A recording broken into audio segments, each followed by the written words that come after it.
Sophie here, and I am 28 years old. I usually work as an office lady. I appear rather normal, and my abilities are nothing unique.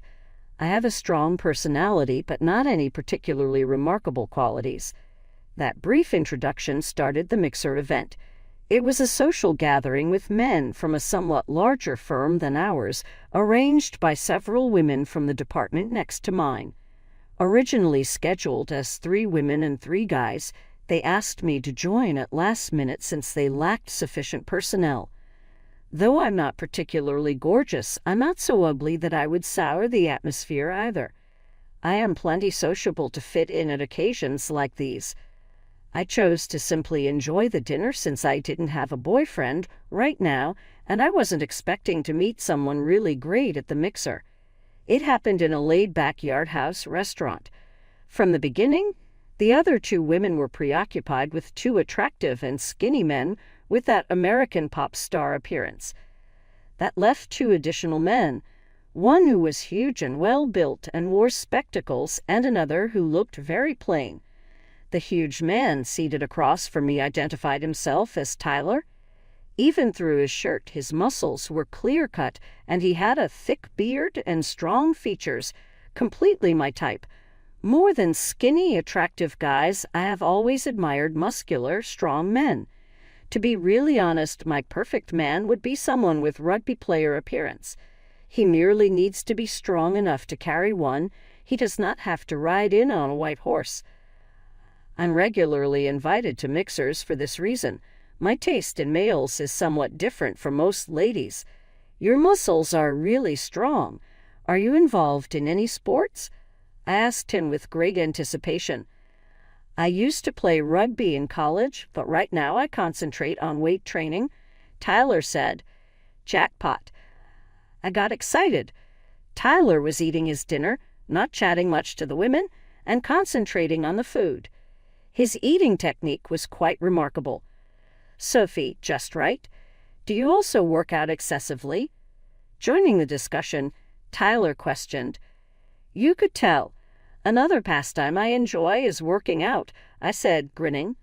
I considered thus, though maybe that's not the best way to describe it. You seem to be in fantastic shape, Tyler replied with a happy smile. That smile perfectly matched mine. We then really click, discussing weight training, gym attendance, and muscle building. Though I didn't mind, it felt like we were in our own universe apart from the other attendees of the party. Tyler and I arranged to work out together going forward and traded phone numbers. Tyler and I seemed to be the only ones that connected as a pair at this gathering geared for meeting people. Tyler is 39 years old, 1 year my senior. At 5'10" tall, he weighs 150 pounds. I weigh 105 pounds and stand 5'7". Big males like him usually favor petite and delicate women, but Tyler seemed hardly like that at all. That we both enjoyed bodybuilding made him quite pleased. We went on regular dates as well as fitness dates, including movie watching and dining out. Conversations like, when we get married, I want gym equipment in the living room, and we'll need a big living room for that, naturally started to surface. Tyler truly delighted me when I offered him to meet my parents. He was friendly and happy, and marriage seemed not too far off. I'm supposed to see Tyler's house next week.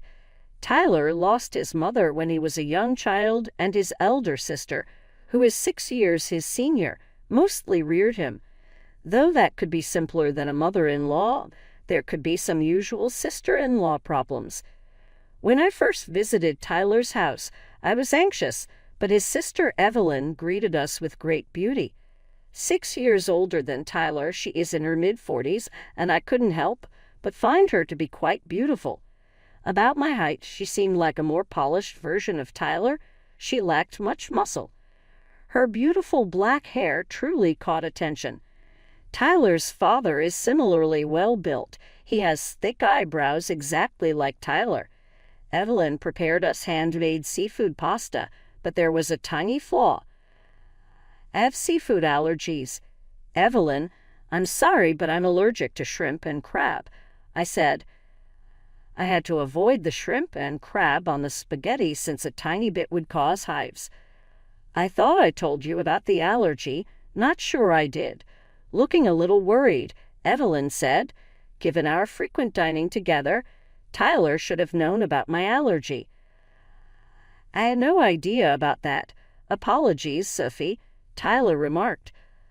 I grinned and answered, It's all right. Could you eat these crab and shrimp for me, Tyler?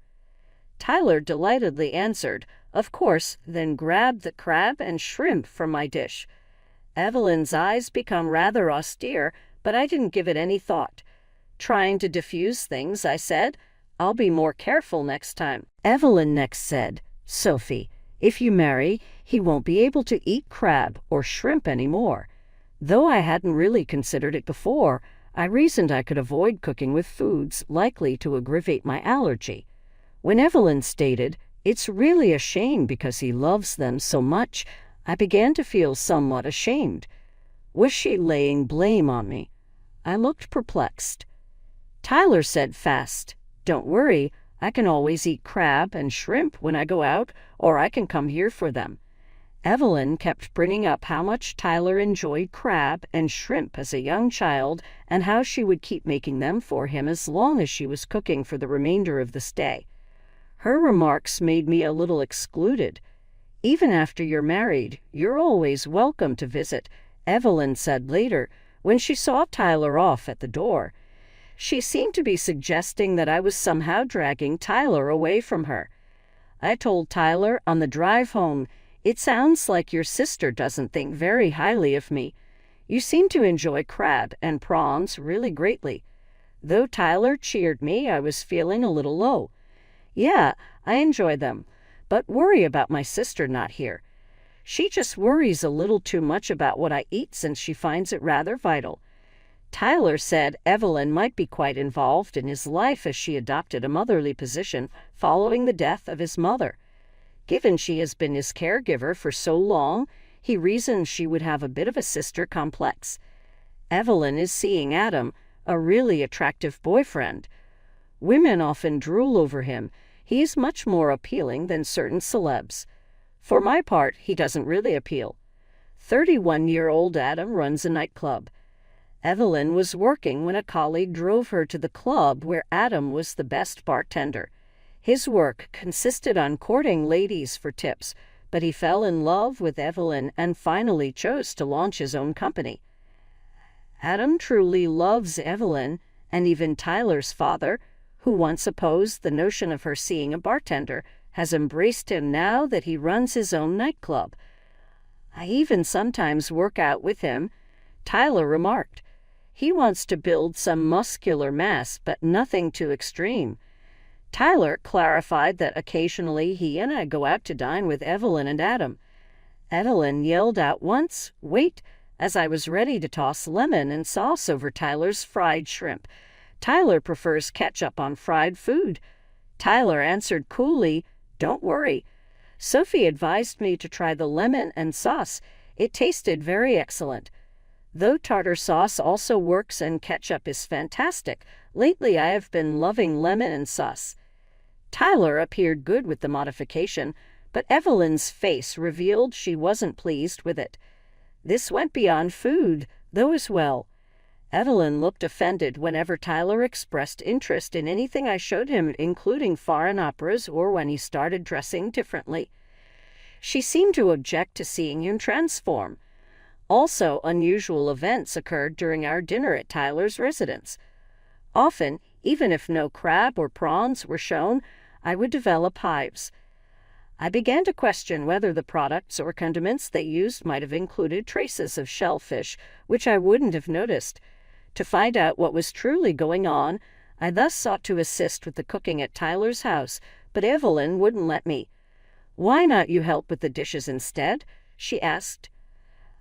I thus found myself washing dishes without being able to check the ingredients. I said, "One day, I got hives again after we ate here last time." Evelyn answered, "That's weird. We skipped crab and prawns." "Sophie, may you possibly have additional allergies?" She was blaming me for the issue as if. She also mentioned, It will be difficult for you to cook for Tyler if you have so many allergies. About him, I am worried. She looked focused more on Tyler than on me. For record's sake, I only have one allergy. I've undergone extensive allergy tests before, but Evelyn seemed unconvinced even after I told her this. I came to see this went beyond her dislike of me. She seemed not ready to let Tyler go from her. Evelyn, however, already is 34 and is seeing Adam, a serious lover. She obviously in love with Adam, hence it is incomprehensible for her to be so close to her brother. Maybe Adam could assist to straighten things out. Evelyn and Adam should, after all, be considering marriage themselves. It's time they advance as well. Tyler remarked, I've talked to her many times, but she says she can't think about marriage until I'm settled and married. When I asked about it, given Tyler, Evelyn looked to be postponing her own marriage. Then one day an unanticipated event occurred. Evelyn and Adam cordially welcomed us over for dinner. Evelyn got up right away, saying she had to leave after Tyler excused himself to use the bathroom. Tyler returned a little later supporting Evelyn, who appeared to be in pain and was holding a handkerchief to her mouth. Adam stood up right away and asked, Are you okay? I'll get you home. Evelyn objected, though, saying, It's great, as we have already ordered the food. Have fun. Tyler and I are headed home. They therefore left together, Adam and me left alone. Though it felt a little weird, we tried to enjoy it since it was a fancy Italian lunch. Then Adam turned suddenly to look at me and remarked, Sophie, you're unique, very creative and lovely. He knew how to appeal to women as a former bartender, but what startled me was what followed. Adam softly grabbed my hand and whispered, Hey, how about we have some fun together? I gasped. Having just left feeling sick, his lover Evelyn, was he thinking, moving on me straight after? He's supposed to be in love with Evelyn. Though handsome as he is, his behavior was totally inappropriate. Pulling my hand away, I replied, Please stop laughing. Should Evelyn hear this, she would be offended. Still, Adam's answer caught me off guard. Grinning slyly, he said, She won't be offended. It surprised me. I forcefully rejected him right away. I'm not interested in good-looking guys. Adam laughed and replied, You're interesting, Sophie, without seeming to be offended. Turning down his offer to bring me home, I dashed to the station and texted Tyler. I had a great need to see him and explain what had lately happened. When Tyler got here, he questioned, Why did you call me here? Who's happened? I brought him to a quiet area, apologized, then asked, By the way, how's your sister? Though I wanted to ease into the conversation, I wasn't really worried about her. Tyler said she was good right away when we arrived home. She was just fussing about it. Too bad we missed the Italian dinner. I then delivered the shocking drop-off. After you left, Adam passed by me. Tyler's typically cool demeanor became grave. Whither? That, the reason is, clearly startled and perplexed, he exclaimed, She's supposed to be with my sister. That is what I mentioned. Evelyn would be offended. I informed him. Adam insisted she wouldn't be. What exactly does that mean? I questioned. Deeply in contemplation, Tyler said, That's really bad. The tale he told next surprised me. He said that the connection would quickly sour any time he brought a woman to his sister. The women would always say they had found someone else, which explained the breakups. Once I watched an ex-girlfriend curling up with a man resembling Adam. I believed I was wrong, since it was from a distance and he was wearing sunglasses. Tyler remarked. Hearing this, I was taken aback. Evelyn appears to have been using Adam to sour Tyler's connections. This was too important to ignore, hence I chose to be direct with Tyler. I informed him that I only have an allergy to shellfish, nothing else, and told him how I frequently developed hives following meals Evelyn cooked. I know she wants to keep you near, but we can't be happy in this situation, and it's not good for her either," I remarked. Tyler groaned, then said, "Yeah, you're right. I'm truly sorry, Sophie. I never imagined my sister would go this far." He seemed obviously disturbed, but I had to tell him straightforwardly how I felt. "I cannot stay in this relationship if you choose your sister over us, Tyler." Tyler answered right away without thinking. I picked Sophie here. We'll address my sister's problems together. She won't be able to meddle after we move out." With some relief, he said, "I'm very glad you're not into attractive males. I wasn't the one who dumped before." We both chuckled a little, and it seemed as though our link strengthened. We were headed toward marriage at that point on. I chose not to visit Tyler's residence going forward, and keeping some distance from his sister ensured she couldn't meddle. Though our wedding was underway, I couldn't help but feel nervous. A cursory online search turned up a lot of terrifying tales about things going wrong during weddings and celebrations. I wanted to be ready for whatever surprise presented.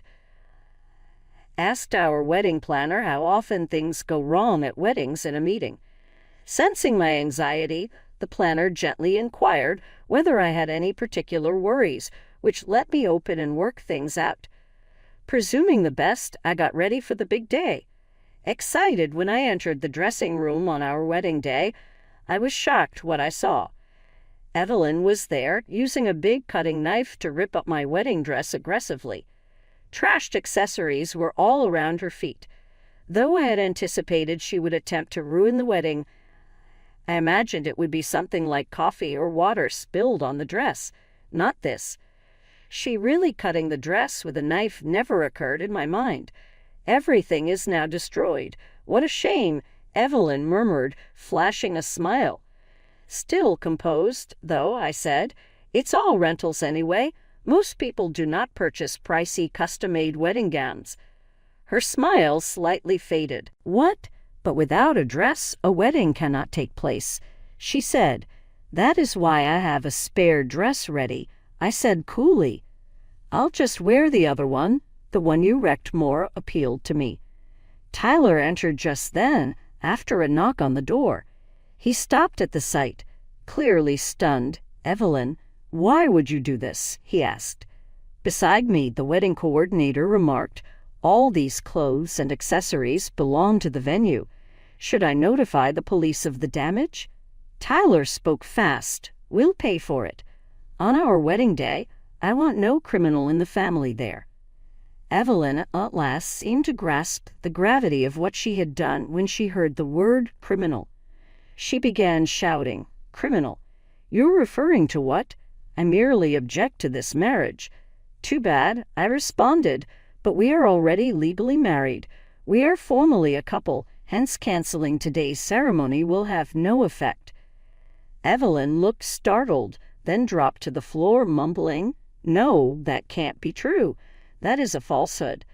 Tyler dropped down next to her and softly pleaded, "Please stop, Evelyn. I'm not ready to despise you."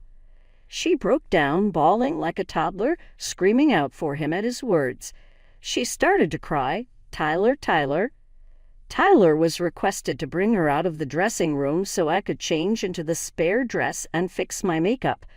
Our relatives had arrived at the site by then, and Adam had even turned up. "I can't believe she actually did it," Adam added, which made me wonder why he didn't stop her if he knew what was coming. Perhaps, though, he wanted not to get involved since he had been an accomplice in previous contexts. Still unable to stop her cries, I left Evelyn under Adam's care. Tyler and I gave our parents all the explanations. Though initially there was some panic, our composure helped to define the problem. We chose to concentrate on finishing the wedding and celebration as practically flawless. Evelyn continued to weep during the wedding and frequently dabbed at her eyes with a handkerchief at the reception. Those who knew the whole situation saw her as simply depressed over her brother's marriage and looked at her compassionately. We managed the wedding and celebration through the drama. We remained at a hotel in downtown before jetting to Hawaii for our honeymoon that evening. Ahead of us was a week-long gastronomic tour, Tyler's consoling words kept playing in my thoughts, telling me everything will be great. I want to dislike you no more than I already do, Tyler had told Evelyn. Those looked to be the toughest penalty she could have. 5 months later, Adam paid us a visit at our new house with a large arrangement of flowers as a gift and exuded normal charm toward women. Tyler hadn't seen his sister since the wedding. He hadn't returned to his parents' house either. She would try to get in touch with him occasionally, but Tyler would distance himself from her calls. I could tell, though, he still worried about her. Adam's response to his inquiry about her condition was surprising. "Actually, I've been thinking about breaking up," Adam stated, startling Tyler. "What?" Tyler yelled. Adam said, "She's simply not the same afterwards event. Her effort for you made me love her even more." Though his remarks were evasive, I sensed Adam was bored with the whole circumstances. Still, I reasoned that Adam could be better staying with her. Without him, whose future she might follow? Maybe she will get married and start a family. She might recover her old personality if her son resembles Tyler, I advised, wanting to preserve our quiet life. Particularly now that I was pregnant, I worried about what Evelyn may do should we have a son who looked like Tyler. Adam seemed delighted by the concept, surprisingly. "I'll give marriage some thought, even if I never gave it any thought before." "Thanks," he remarked with great enthusiasm. And a month later, Adam and Evelyn registered as a married couple. As a former bartender, his fast decision-making was astounding. It was relieving when not long after I had a newborn boy who looked exactly like me. Still, I knew Evelyn would not be drawn to him. Though I hadn't been particularly open to the prospect of having children previously, I soon bonded to our son and valued his uniqueness. I could now somewhat grasp Evelyn's great devotion to Tyler. "Tyler said to me one day, 'Sophie, don't turn out like my sister.'" His tone was subdued and nuanced. Adam and Evelyn then proceeded as intended to have a child as well. Evelyn became pregnant and delivered a gorgeous little daughter as valuable as a gem instead of a boy looking like Tyler. Unbelievably, Adam developed an obsession with their daughter rather than Evelyn. Even though we hadn't asked for them, he would give us wonderful photos of her growing up, totally enthralled by her.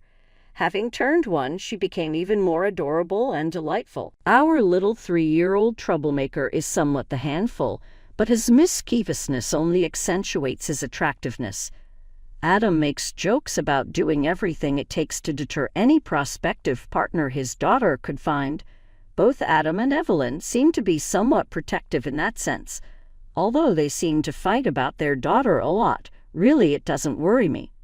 It's interesting to me that they only forward pictures of their kid. They never any of the full family. Their business, though, is not mine. Apart from that, I have plenty on my plate, as I am expected to have twins once more in 3 months. Already as busy as small monsters, the younger ones take a lot of care. Simply said, I lack the will to bother about the difficulties of others.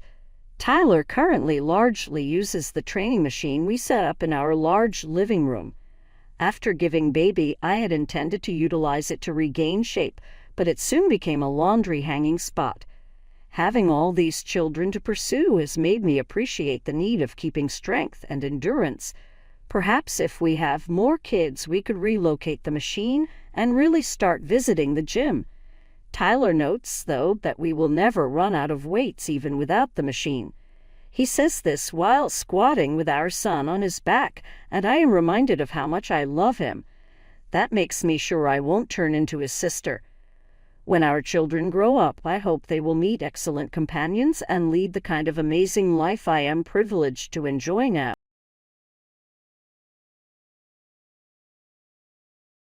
Hey, I'm Florence. I'm 24, slinging coffee by day and chasing my writing dreams by night.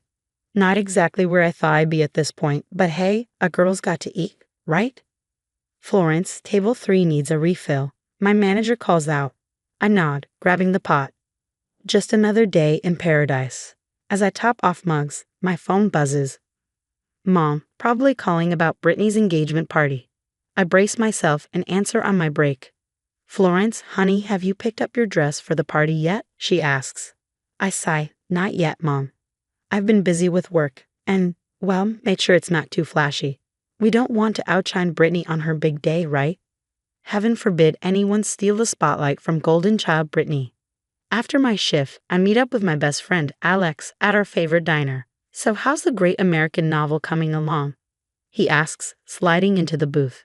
I groan, burying my face in my hands. It's not. I can't focus with all this party drama. Alex rolls his eyes. Ah, yes, the engagement extravaganza. How's dear cousin Brittany? Perfect as always, I mutter. You know how it is. Brittany's getting married, and I'm, well, here. Hey, Alex says, his tone serious. You're doing just fine. Don't let them get in your head. I nod, but it's hard. Every family gathering is a minefield of comparisons and helpful suggestions about my life choices. Later that week, I'm at my parents' house, helping with party prep. Mom's in full stress mode. Florence, be a dear and hang these streamers. And remember, Brittany likes them just so. I bite back a sarcastic comment and start hanging. That's when I hear Brittany's voice floating from the kitchen. Oh, Aunt Karen, you're too kind. Florence? Oh, she's finding her way. Bless her heart. My cheeks burn. Classic Brittany, sweet as pie to your face, sharp as a knife behind your back. As the day winds down, Dad pulls me aside. Flory, I know things have been tough, but try to be happy for Brittany, okay? No more of your incidents. Incidents? Like the time Brittany's harmless prank at my high school graduation left me with a sprained ankle. But sure, I'm the problem. Despite it all, I'm determined to make this work, to be the bigger person. As I leave, Mom calls out, don't forget, the party starts at 6 sharp. And Florence, do try to smile more. I force a grin and wave goodbye. But as I drive home, I can't shake this feeling of dread. Brittany's parties always end in disaster for me, one way or another. But this time will be different, right? This time, I'll keep my cool, play nice, and maybe just maybe get through one family event without drama. The date of Brittany's engagement party arrives and I'm determined to stay positive. I show up early, plastering on my best fake smile as I help set up. Florence, you actually clean up nice, Brittany chirps, eyeing my dress. Though, honey, you might want to ease up on the carbs, just saying. I grit my teeth. Thanks, Britt, you look lovely. As guests pour in, I play the role of the perfect, supportive cousin.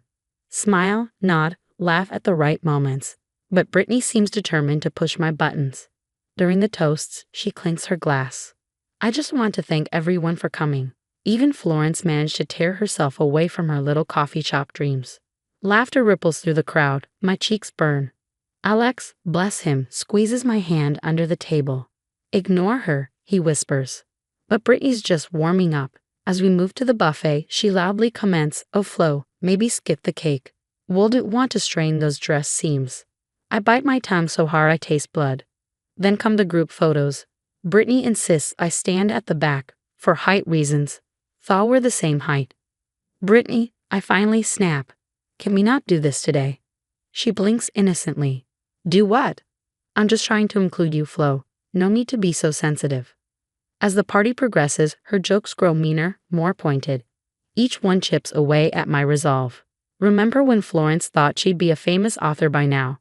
Bless her heart. Oh, Flo's still single. Well, not everyone can be lucky in love and life. I'm at my breaking point when Brittany announces a special surprise. Florence, be a dear and help me in the kitchen, she calls sweetly. Against my better judgment, I follow her. In the kitchen, a large pot sits on the stove. I thought we'd do a little tea ceremony, Brittany explains. You know, for cultured people. As she lifts the pot, I see a glint in her eye that makes my blood run cold. Before I can react, she stumbles. Searing pain explodes across my chest and arms as boiling water cascades over me. I scream, my vision blurring. Oh my God. Brittany shrieks. It was an accident. Florence, why did you get in the way? Through the haze of pain, I see her smirk. This was no accident. Chaos erupts. People rush in, voices overlapping. Call an ambulance. Brittany, are you okay?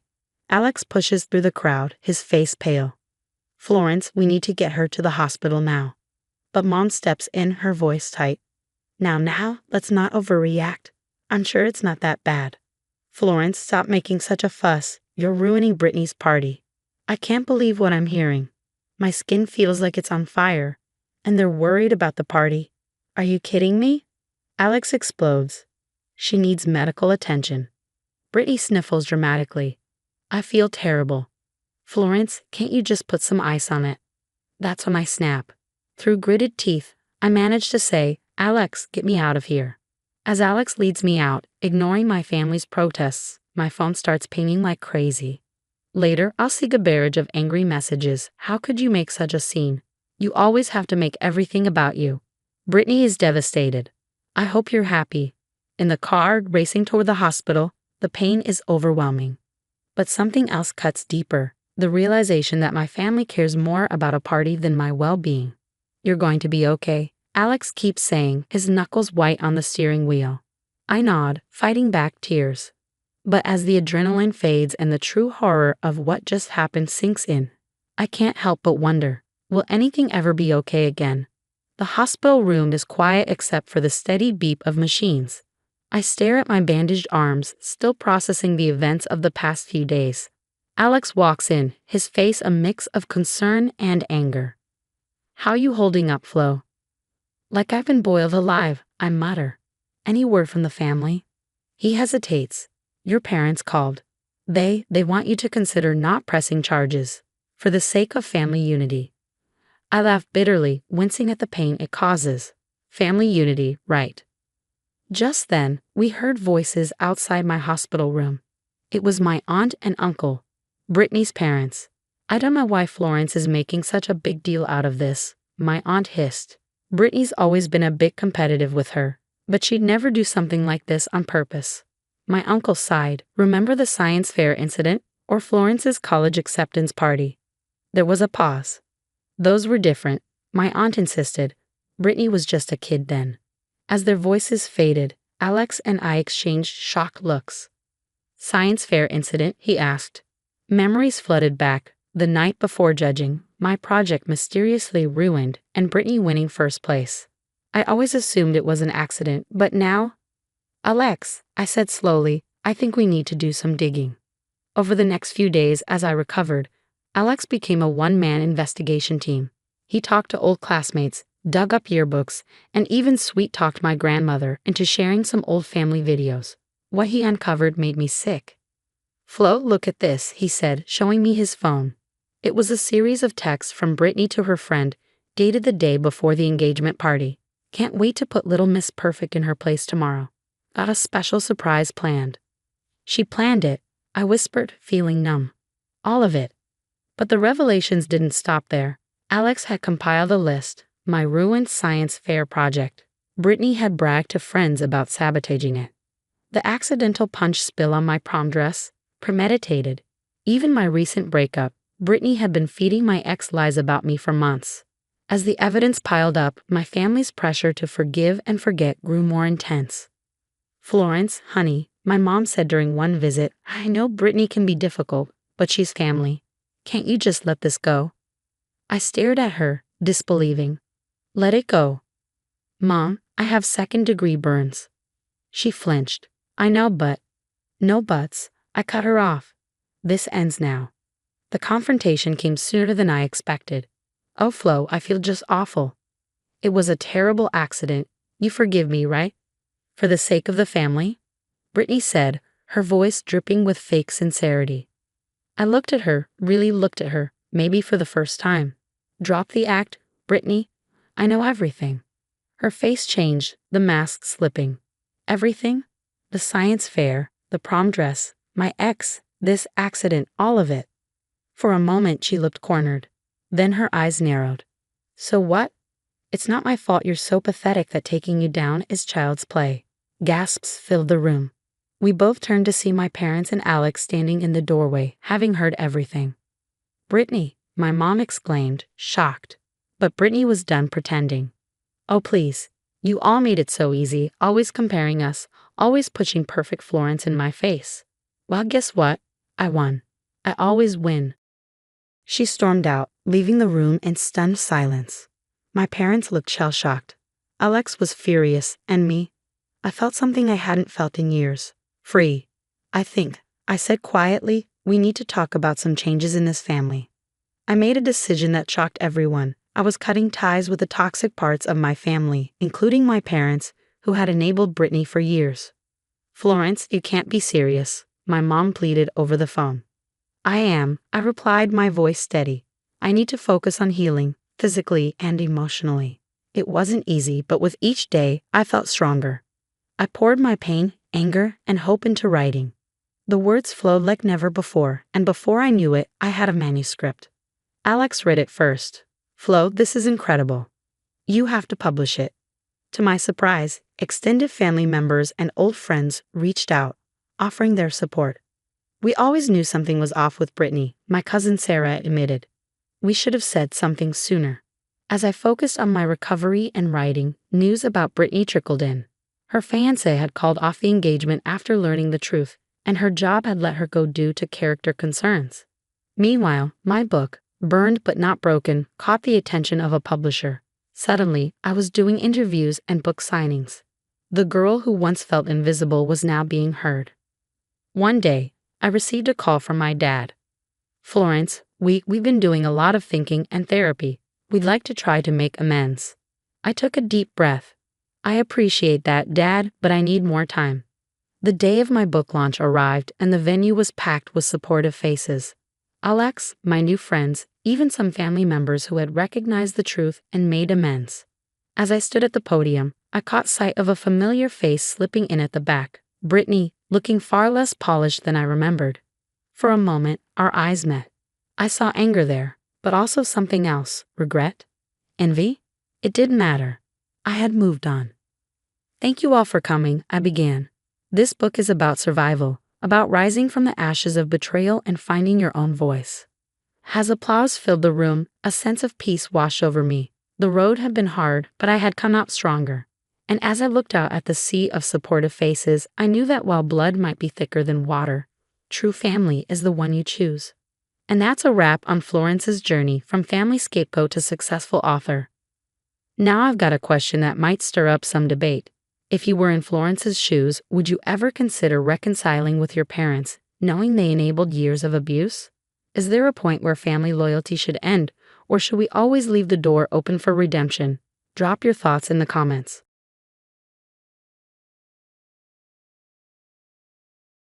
Hey, I'm Megan Evans. Growing up in Chicago wasn't easy, especially in our crumbling apartment on the South Side.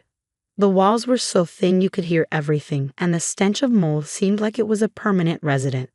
But the worst part, it wasn't the apartment, it was watching my parents slip further into their drug addictions every single day. Meg, I'm hungry, my little brother Tyler would whisper, his big brown eyes wide with hope. I know, Ty. Let's see what we can find, I'd answer, rummaging through nearly bare cupboards. At just 12 years old, I was more of a mom to Tyler than our own mother ever was. Our parents, well, they were like ghosts. They floated in and out of consciousness, leaving us to fend for ourselves. Where's Mom and Dad? Tyler asked one night, clutching his worn-out stuffed bear. They're just resting, Ty. Don't worry, I'm here. The knocks on the door became routine. Child Protective Services would show up, always with their serious expressions and clipboards. Megan, honey, are your parents home? They'd ask. They're at work. I'd lie, shielding Tyler behind me. Our grandparents, Robert and Linda Evans, lived in a fancy house in the suburbs. They'd visit maybe once a year, with disapproving looks and hushed arguments. Robert, we can't just leave them like this, I overheard Grandma say once. It's not our responsibility, Linda. They made their choices, Grandpa replied coldly. Then came the night that changed everything. Flashing lights, shouting, and the sight of our parents being led away in handcuffs. Tyler clung to me, sobbing. It's okay, Ty. I've got you, I promised, even though fear gripped my heart. The next day, a social worker sat us down. Megan, Tyler, we're going to take you somewhere safe. Together, right? I asked, hoping for the best. The hesitation in the social worker's voice told me everything. Your grandparents have agreed to take Tyler, she said softly. What about Megan? Tyler's voice trembled. I'm sorry, sweetie. They feel they're too old to care for both of you. It felt like a punch to the gut. but I take care of Tyler. He needs me. I cried.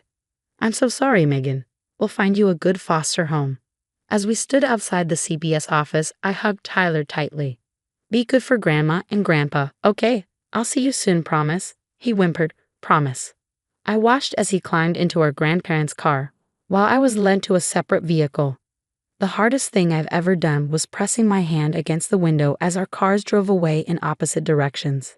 I silently vowed to find my way back to my little brother, no matter what it took. Life has a funny way of coming full circle. Now, at 28, I'm working as a social worker in the same system that shuffled me around like a deck of cards. Ironic, right? But at least I can use my broken childhood to help other kids. Megan, got a sec? My colleague Sarah poked her head into my cubicle. Sure, what's up? Remember the case about your brother? I stumbled across something weird in the system. My heart skipped a beat. Weird how? Sarah lowered her voice. According to the records, your grandparents legally adopted Tyler when he was 10. The world tilted on its axis. That's impossible. I would have known. I'm sorry, Meg. I thought you should know. I sat there, stunned, memories crashing over me. All those times I tried to reach out to Tyler, only to be shut down or given vague excuses. Thanks, Sarah. I need to make a call. With shaking hands, I dialed Tyler's number. Hey, little bro, how about a family dinner this weekend to celebrate your big exam results? Sure. I guess that'd be cool. You want me to ask Grandma and Grandpa? Yeah, that'd be great. It's been too long since we all got together, right? The next few days were a blur of anger and preparation. By the time Saturday rolled around, I had a plan. I was going to get answers. The dinner started off pleasant enough. Small talk, compliments on the food, the usual dance of polite conversation. But I could feel the tension building inside me like a volcano about to erupt. So, Tyler, I said, keeping my voice casual, remember when we used to talk about getting adopted? Funny how things work out, huh? Tyler looked confused. What do you mean? I saw Grandpa Robert stiffen, his fork clattering against his plate. Grandma Linda's eyes darted nervously between us. Oh, you know. I continued, heart pounding, how Grandma and Grandpa legally adopted you when you were 10. Isn't that right, Grandpa? The silence was deafening. Tyler's jaw dropped. What? No, that's not right, is it? Grandpa Robert cleared his throat. Now, Megan, I don't know where you got that idea. Cut the crap. I snapped, all pretense gone. I saw the records. You adopted Tyler and never told me. You kept us apart. Why? Grandma Linda burst into tears. We thought it was for the best. You were always so difficult. I laughed bitterly. I was a child who lost everything, and you abandoned me. Tyler looked shell-shocked. They told me you chose to stay in foster care, that you didn't want to live with us. And you believed them? Did you ever try to contact me yourself? The guilt on his face was answer enough. Grandpa Robert tried to take control of the situation. Now listen here, young lady. No, you listen. I cut him off, my voice sharp. I want answers. Why did you leave me in the system? Why did you lie to Tyler? Why did you keep us apart all these years? The floodgates opened. Years of lies and manipulation spilled out. How they thought I was a bad influence on Tyler. How they worried I'd be too much trouble. How they convinced themselves that cutting me out was best for everyone. We did what we thought was right, Grandpa Robert insisted. Right for who? I demanded, my voice rising. Certainly not for me, and not for Tyler either. You robbed us of our relationship, of our chance to be a family. Tyler, who had been silent until now, finally spoke up. I can't believe this. All these years I thought Megan didn't want me. I always wanted you, Ty. You were all I had left. The dinner dissolved into chaos. Grandma Linda sobbing, Grandpa Robert red-faced and defensive, and Tyler caught in the middle looking lost. As I drove home that night, emotions raged inside me. Anger, betrayal, grief, but also, strangely, a sense of relief. The truth was finally out. Now it was time to figure out what to do with it. After that disastrous dinner, I couldn't just let things lie. I needed the whole truth, no matter how ugly. So I did what I do best. I dug deep. Alicia, I need your help, I said to my best friend and fellow social worker one day at lunch. What's up, Meg? You look like you've seen a ghost. More like I've uncovered a graveyard of family secrets. Can you help me access some records? For weeks, we combed through financial documents, old emails, anything we could get our hands on. And what we found made my blood boil. Holy Meg, Alicia whispered one night as we pored over some bank statements. Look at this. Your grandparents had over $200,000 in a savings account when they refused to take you in. What? They told CPS they couldn't afford to care for both of us. But that was just the beginning. We discovered they had been receiving foster care benefits for Tyler before they adopted him. Money that was supposed to go toward his care, but instead funded vacations and a new car. I can't believe this, I muttered, scrolling through old emails. Look at how they talked about me to Tyler. Your sister's causing trouble again. Be glad you're not living with her. Behavior problems. They were poisoning him against me this whole time. Alicia placed a hand on my shoulder. Meg, there's something else you need to see. She pulled up company records from my grandfather's old firm. The numbers didn't add up. He's been embezzling, Alicia said quietly. For years, some of it went to Tyler's college fund. I felt sick. Not only had they abandoned me, but they were criminals too. Just then, my phone buzzed. A text from Tyler. Can we talk? I need to know the truth. We met the next day at a small coffee shop.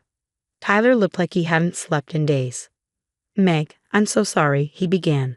I should have questioned things more. I should have reached out.